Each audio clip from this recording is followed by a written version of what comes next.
என்ன பாக்குறே? கொழு கொழுன்னு இருக்கேனா? சின்ன வயசுல இருந்து நெய்யும் பப்பும் கொடுத்து கொப்பும் கொலையுமா வளர்த்துட்டா.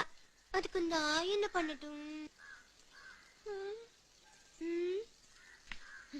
நான் ஏன் இப்படி எரிஞ்சு எரிஞ்சு விடுறேன்? அப்படி நான் என்ன தப்பு பண்ண? கும்பகோணத்துல இருந்து உங்க ஆத்துக்கு எதிர்த்தாப்புல குடி வந்தது தப்பா? உங்க ஆத்துக்கார ஆணி அடிக்க தான் கூட்டிட்டு போனேன். ஆத்துக்காராக்க கூட்டிட்டு போனேன். ஏன் செயல தப்பு இல்ல. உங்க பார்வையில தப்பு இருக்கு, உங்க மனசுல தப்பு இருக்கு. அதனாலதான் நான் சொல்றதெல்லாம் உங்களுக்கு தப்பாவே இருக்கு. உங்க ஆத்துக்கார் நல்லா இருக்கணும், நல்லா குழந்தை பிறக்கணும் அப்படின்னு வந்து வேண்டிக்க. அதை சொல்லத்தான் வந்தேன். நான் வரேன். தங்கச்சி